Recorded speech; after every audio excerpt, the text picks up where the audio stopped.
segreto conspirò, la Provence cattolico, nostro Dame scuterò. Provençale cattolico, nostro fe la paparia, campette di cattolico, Provençale cattolico. Élise Humbert, nous allons vous accompagner aujourd'hui au cœur de la Provence, dans un village, Cotignac, situé à quelques 70 km d'Aix-en-Provence à l'ouest, de Toulon au sud et de Nice à l'est. Ce pittoresque village niché au pied de hautes falaises surplombe les chemins empruntés par les premiers chrétiens pour évangéliser la Gaule. À l'occasion du 5e centenaire des apparitions de Notre-Dame à Cotignac en 1519, les éditions de Chiré ont réédité cette année le livre que vous avez fait paraître en 2015, Cotignac, la mission divine de la France. Et vous venez de publier Saint Joseph de Cotignac, Filii David, préfacé par M. l'abbé Laurence. Des amis lecteurs de ces ouvrages souhaitent vous poser quelques questions à bâton rompu, en particulier à propos de Saint Joseph de Cotignac. Pourquoi n'avoir pas traité les deux sujets dans un seul ouvrage? Voulez-vous séparer Saint Joseph de la Sainte Vierge? Certainement pas. J'ai suivi, en quelque sorte, l'itinéraire tracé par la Providence. En 1519, la Vierge Marie apparaît la première, et 140 ans plus tard, en 1660, apparaît Saint Joseph. Les parutions successives des deux ouvrages suivent cet ordre, ce qui permet d'une part de faire ressortir le lien qui existe entre les deux apparitions et à quel titre et pour quelle mission Saint Joseph est intervenu à Cotignac, ce qui est proprement le but de l'ouvrage. La visite de la Vierge Marie, puis de Saint Joseph à Cotignac, rend hommage à la Provence, terre d'asile des premiers chrétiens persécutés. En 1934, la haine des Juifs jetait dans une barque sans voile, sans rame, sans gouvernail, 24 chrétiens. Or, ceux-ci furent miraculeusement épargnés par les flots sur cette terre qui prendrait le nom des Saintes Maries de la Mer, à l'orée de la Provincia Romana. Parmi eux figuraient les amis particulièrement chers au cœur du Christ. Saint Lazare, Sainte Marthe, Sainte Marie-Madeleine. Un grand nombre de ces naufragés, remontant le Rhône, portèrent l'Évangile dans ce pays qui deviendrait un jour la Gaule. On comprend que la Provence, nouvelle Béthanie, soit devenue une terre de prédilection pour la Vierge Marie. D'autant plus que les naufragés avaient emporté avec eux le corps de Sainte Anne. Le corps de Sainte Anne est la plus insigne relique de la Vierge Marie, qui, à travers elle, d'une certaine façon, visitait déjà la Provence et prenait possession de ce fief. C'est ce qui vous fait écrire. C'est dans la terre de Provence, riveraine de la Méditerranée, inondée de lumière et brûlée de soleil, que la France commença son histoire de fille aînée de l'Église et s'organisa pour les Gesta Dei per Franc. La France, fille aînée de l'Église, dans le contexte de ses reniements, de son apostasie quasi générale et de l'abandon de sa mission divine, peut-on lui reconnaître encore ce titre? L'enfant premier-né d'une famille, eût-il démérité de sa dignité? Eût-il été déshérité par des parents légitimement courroucés? Reste le fils aîné, selon la nature. Rien ne saurait leur lever ce titre. De même, la France, bien que dévoyée aujourd'hui, reste la fille aînée de l'Église. Ce qui permet de laisser espérer qu'un jour, elle reviendra à sa mission. Selon la prédiction du cardinal Pie, puis de Saint Pie X, la France, comme autrefois Saul sur le chemin de Damas, sera enveloppée d'une lumière céleste. Lève-toi, lave-toi de tes souillures qui t'ont défiguré. Réveille en ton sein le pacte de notre alliance. Et va, fille aînée de l'Église, nation prédestinée, vase d'élection, va porter, comme par le passé, mon nom devant tous les peuples et tous les rois de la terre. Je crois qu'il est utile maintenant de rappeler les événements qui font de Cotignac un lieu privilégié, et pour cela, d'évoquer premièrement les apparitions de 1519. Au petit matin, calme et ensoleillé, des 10 et 11 août 1519, attendez, vous qui venez de Cotignac, vous allez pouvoir continuer. Dans un tourbillon de lumière, Notre-Dame, les pieds sur un croissant de lune, apparaît à un bûcheron, Jean de la Baume, venu couper du bois au faîte du mont Verdaille à Cotignac. Elle porte en ses bras l'enfant Jésus. Et elle est entourée de l'archange Saint-Michel, de Sainte Catherine d'Alexandrie, de Saint Bernard de Clairvaux. Le 11 août, elle délivre un message au bûcheron. Ah oui, page 19. Je suis la Vierge Marie. Allez dire au clergé et au consul de Cotignac de me bâtir ici même une église, sous le vocable de Notre-Dame de Grâce, et qu'on y vienne en procession pour recevoir les grâces que je veux y répandre. Annonçant des mots qui accablent l'Église et notre pauvre France. 500 ans plus tard, justement, c'est-à-dire aujourd'hui. C'est exact. En 1519, Luther parcourt l'Europe pour répandre ses hérésies, qui aboutissent aujourd'hui à ce que l'on appelle la nouvelle messe, qui perd son caractère sacrificiel, qui conduit à douter de la présence réelle de la Sainte Eucharistie. D'autre part, Luther réfute l'enseignement de la Sainte Église, le culte des saints, le culte de la Vierge Marie. Sur le mont Verdaille, la Vierge Marie tient l'enfant Jésus dans les bras. C'est déjà une réponse aux erreurs de Luther, puisqu'elle apparaît ainsi comme Mère de Dieu. Mais qu'en est-il du rôle de Saint Michel, de Sainte Catherine et de Saint Bernard qui se tiennent silencieux à ses côtés? La seule présence de chacun des assesseurs de la Vierge Marie suffit à annoncer un des mots à venir. Saint Michel, le protecteur du royaume de France, annonce L'éclipse de la royauté. L'éclipse de la royauté? tout à fait. Sainte Catherine d'Alexandrie, la prolifération des hérésies et des sociétés secrètes qui visent à détruire la Sainte Église. Et Saint Bernard, prédicateur de la Seconde Croisade en 1146, annonce la montée de l'islam. Eh bien, voici de notre pauvre France la pâture achevée. Qui restaurera les traditions de notre pays? Qui lèvera la lourde pierre des maux qui l'accablent pour libérer la source jamais tarie des bénédictions divines? Aucun secours ne peut nous parvenir sans passer par la Vierge Marie.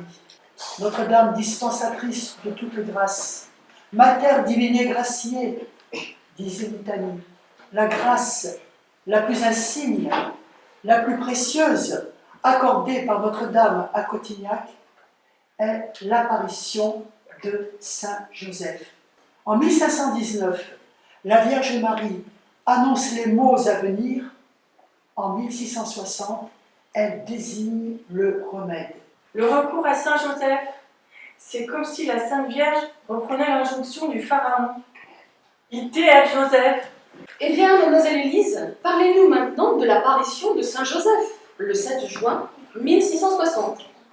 Le 7 juin 1660, à l'heure de midi, quand chacun se terre chez soi, portes et volets clos à cause de la chaleur torride qui règne cette année, bien fou, qui se risquerait sur les hauts de Cotignac, bien fou ou bien insouciant, comme le berger Gaspard Ricard, dont la jeunesse se rit du danger, ne trouvant rien à faire brouter à son troupeau, Il s'aventure trop loin, trop haut sur la grève du Bessillon.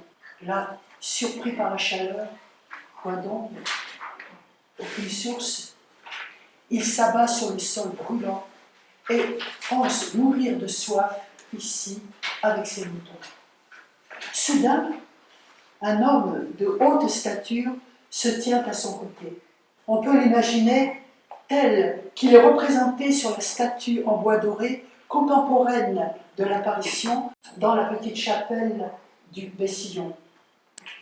Elle fait paraître à la fois l'humilité du locuteur et la fugacité de sa visite.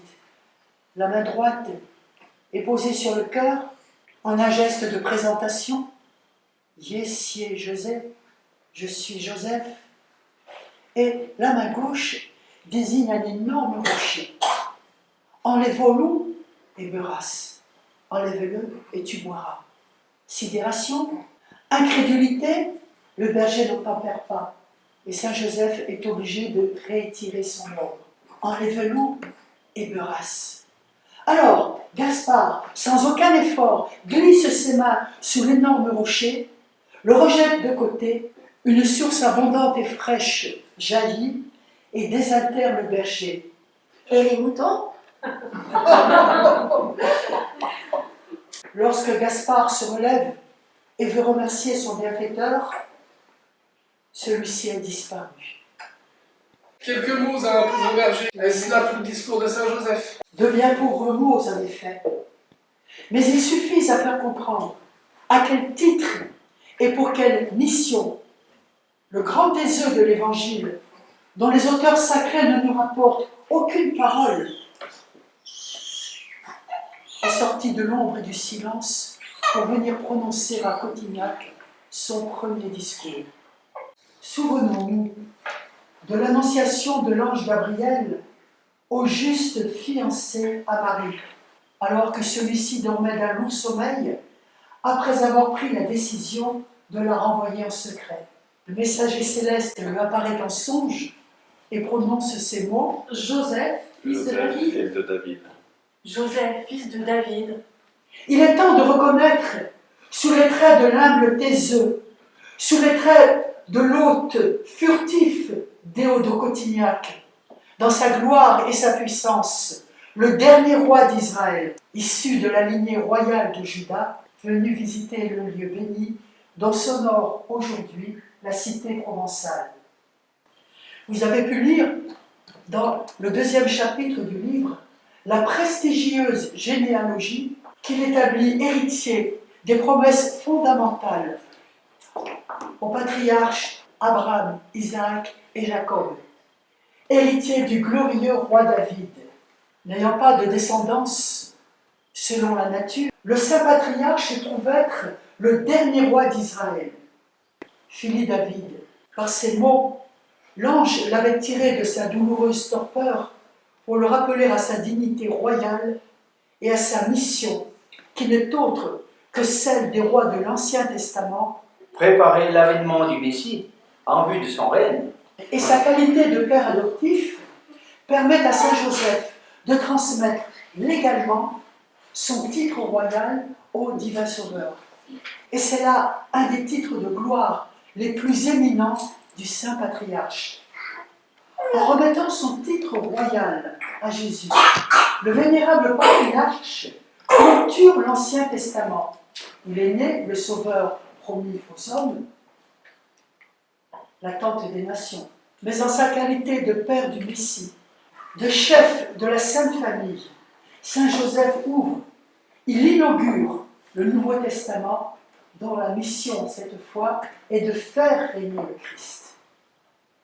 Ainsi, la mission de Joseph, dernier roi d'Israël, s'articule entre l'ère de l'attente messianique et celle du règne messianique. À l'établissement duquel, dans l'ombre et le silence, il continue de travailler à travers les événements de Cotignac en Provence. En Provence et en France, notre Seigneur n'avait-il pas annoncé aux Juifs: le royaume de Dieu vous sera retiré pour être confié à une autre nation qui en portera les fruits. De fait, depuis le reniement des Juifs, le royaume de Dieu échoua à la France. Ce que confirme la prophétie de Saint-Rémy en la nuit de Noël 496, le royaume de France est prédestiné par Dieu à la défense de l'Église romaine, qui est la seule véritable Église du Christ.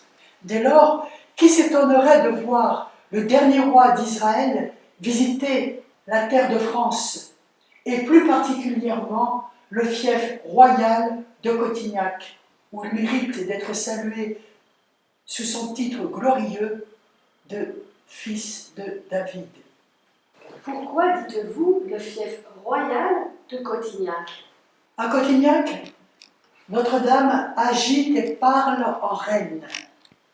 D'une part, parce qu'elle tient dans ses bras le petit enfant Jésus, le roi du ciel, le roi des rois de la terre, mais encore parce qu'elle commande au clergé, au consul, dit au clergé, dit au consul de Cotignac. En outre, la présence de Saint Michel et de Sainte Catherine, qui ont préparé l'enfant de Don Rémy à la défense de la couronne de France, ajoute une touche royale à l'événement. Enfin, à la suite des processions qui gravissent le mont Verdaille et qui ont été demandées par Notre-Dame, voyons s'avancer le 21 février 1660 un singulier cortège, brillant, majestueux, composé de rois et de princes. La reine de France, Anne d'Autriche, régente du royaume, son fils, le roi Louis XIV, et le frère du roi, Philippe, duc d'Anjou et d'Orléans. N'oubliez pas la grande mademoiselle, la nièce du roi Louis XIII. La venue de la cour de France dans le petit bourg de Cotignac, dans tout le déploiement de son faste, est pour le moins étonnante. Que vient-elle faire en ce lieu? En réalité, la cour de France est en route pour la péninsule ibérique, où sera signé sur l'île des Faisans le traité de paix entre l'Espagne et la France. Signature du traité de paix qui préludera au mariage de Louis XIV avec l'infante d'Espagne. C'est à cette occasion que la cour s'est détournée de sa route pour venir remercier la Reine du Ciel de la naissance miraculeuse du dauphin. D'ailleurs, l'évocation de cette naissance, si intimement liée à Cotignac, et qui fait évoquer la consécration du royaume à Marie, ajoute encore une touche régalienne au lieu. Bien exactement. Ainsi, tous les faits que nous venons de citer ne font-ils pas de Cotignac un fief royal?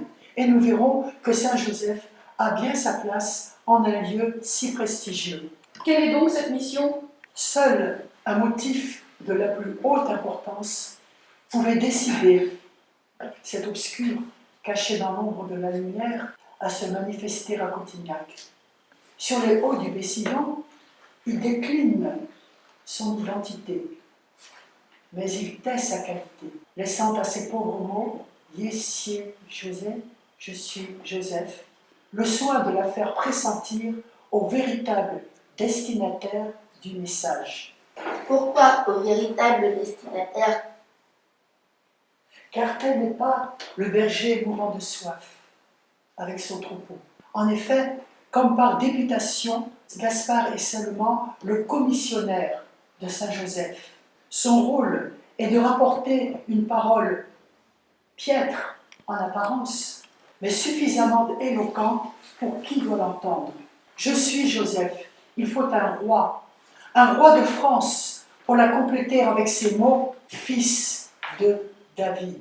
Joseph de la lignée royale de Juda, Joseph, roi d'Israël, Joseph, roi du peuple suppliant, chargé de défendre l'Église romaine pour faire régner le Christ. Comment Louis Dieudonné ne comprendrait-il pas que le message s'adresse à lui? Cotignac, qu'il avait visité quelques 3 mois auparavant, Cotignac, où les souverains du ciel et ceux de la terre vont et viennent. Cotignac, c'est un peu le mot de passe de reconnaissance entre le royaume des cieux et celui de la terre. En outre, l'allégorie est claire. Gaspard a 22 ans, le roi aussi. Il est le berger de son troupeau, le roi de ses sujets. Ciel, comme Gaspard est altéré, l'épreuve le révèle vulnérable, impuissant. Si la mort le réduit, qu'adviendra-t-il du troupeau qui lui est confié?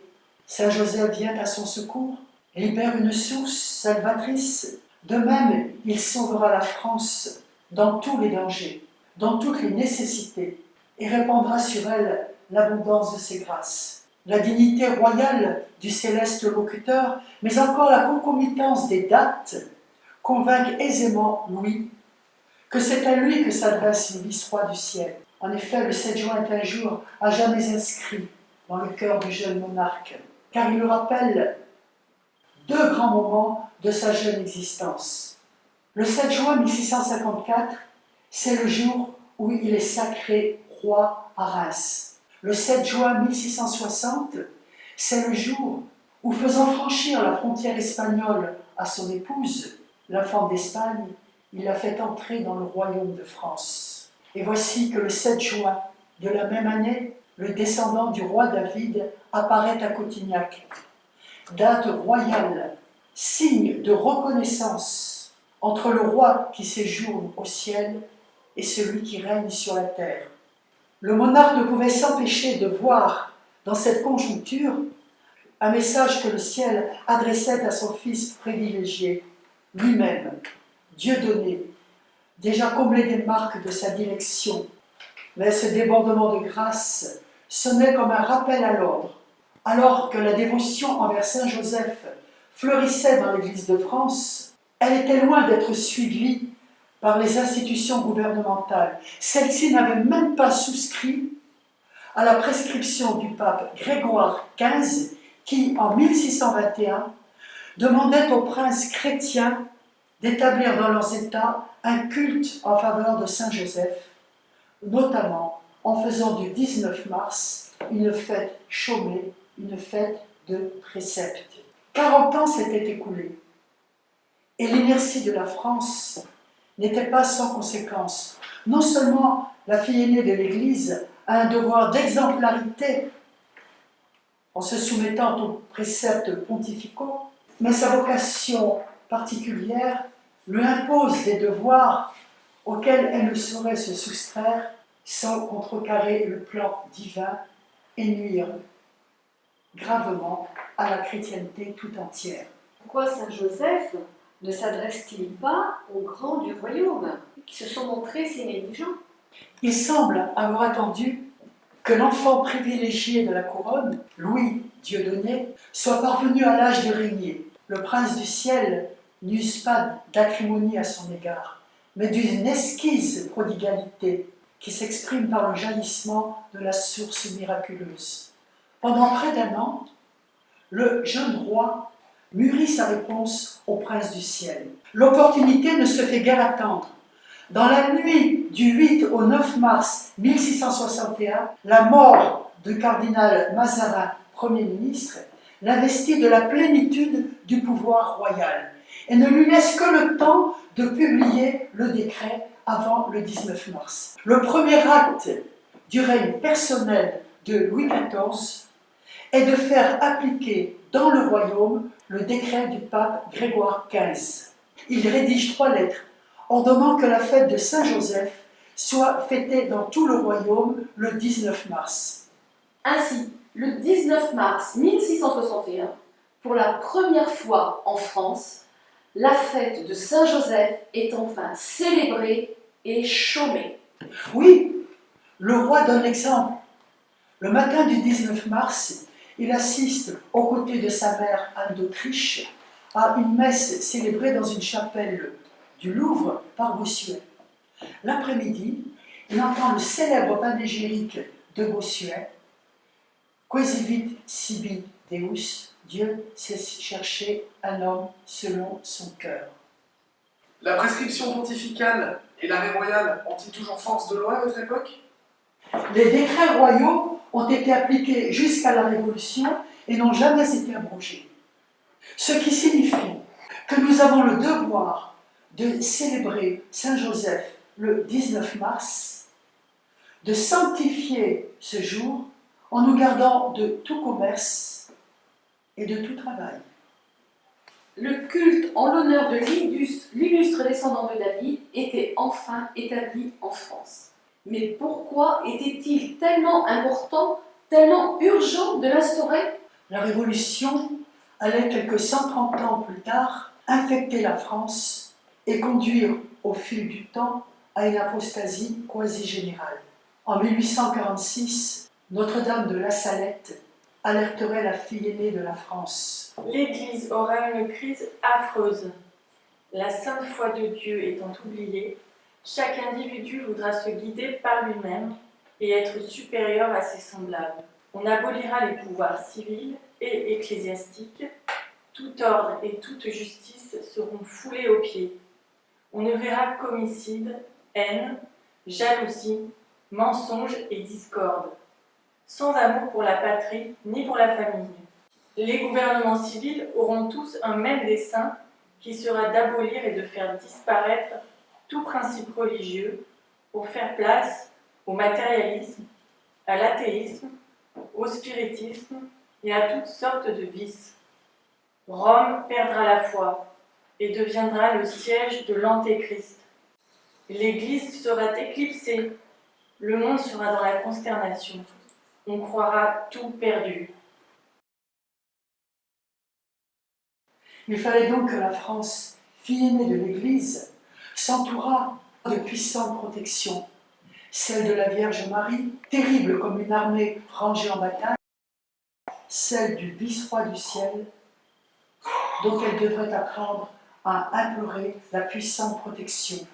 Dans l'encyclique Quamquam Pluries du 15 août 1889, le pape Léon XIII affirme: Le pape Léon XIII affirme: dans un grand nombre d'âmes, nous voyons s'éteindre la foi, principe de toutes les vertus chrétiennes. La charité se refroidit. La jeunesse grandit dans la dépravation des mœurs et des doctrines.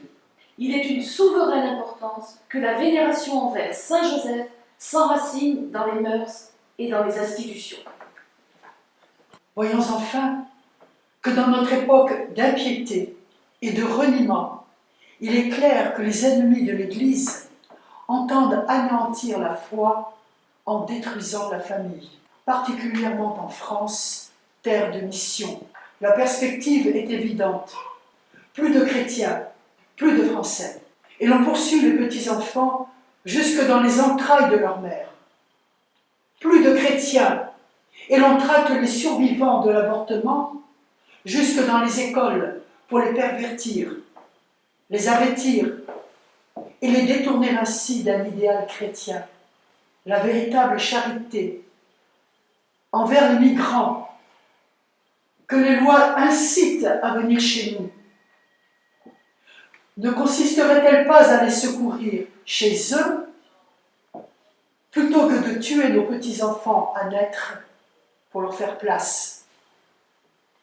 Quand il n'y aura plus de Français au travail, quand il n'y aura plus de chrétiens en prière, qui viendra en aide aux populations malheureuses, comme au temps de nos colonies, où la France laborieuse, où la France missionnaire apportait les bienfaits d'une civilisation chrétienne?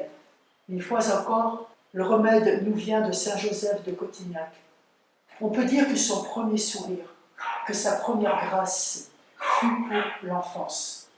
En effet, moins d'un an après son apparition, Monseigneur Joseph Ondodei, évêque de Fréjus, affirmait que Dieu n'avait pas voulu séparer, dans la dévotion des fidèles, les deux saintes personnes qu'il avait jointes sur terre pour le mystère de notre salut. De là naissait à Cotignac la dévotion à la Sainte Famille, qui prospère à Cotignac, qui ne cesse de s'accroître et de se répandre.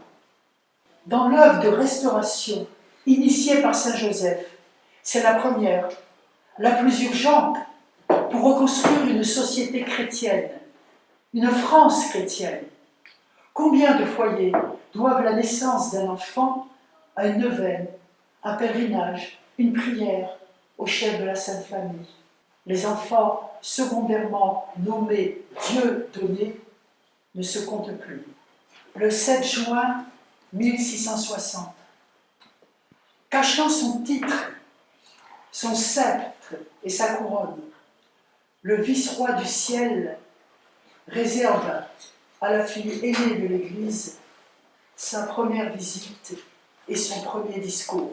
Le grand Taiseux de l'Évangile vient préparer le triomphe de l'Église universelle, c'est-à-dire le règne du Christ. À qui reviendrait prioritairement cette mission, si ce n'était à celui qui, par sa dignité royale, l'a initié, par ses fonctions de chef de famille, l'a continué, par ses peines et ses tribulations, l'a défendu. Oui, c'est bien au fils de David, au glorieux roi Saint-Joseph, qu'incombe la mission sacrée de tout restaurer dans le Christ afin qu'il règne. Réjouissons-nous du lien privilégié que le titre accordé par le pape Pie IX en 1870 établit entre Saint Joseph, désormais patron de l'Église universelle, et la France, fille aînée de cette même Église.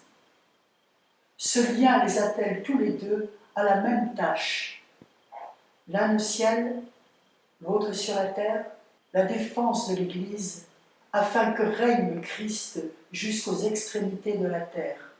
Grande sera l'allégresse des nations, lorsque sera manifestée la gloire de Saint Joseph, telle que la décrivait le dominicain Isidore de Isolanis au XVIe siècle. Des transports de joie éclateront, et le cri de triomphe retentira un jour dans l'Église militante, lorsque les peuples chrétiens connaîtront la sainteté du divin Joseph. Tous les peuples s'adresseront à lui et lui offriront le tribut de leur reconnaissance. La France, reconnaissant sous l'or et la pourpre l'humble Taiseux du Bessillon, exultera, tel le roi David, qui dansait, nous dit le livre de Samuel, de toute sa force devant Yahvé. Alors une immense clameur montera vers le vice-roi du ciel, apparu sur les hauts de Cotignac en Provence. Ave Joseph, fini la vie. Chers amis, nous vous remercions pour votre participation. Nous vous attendons pour le prochain enregistrement de À bâton rompu, dont le sujet sera la Sainte Couronne du Christ.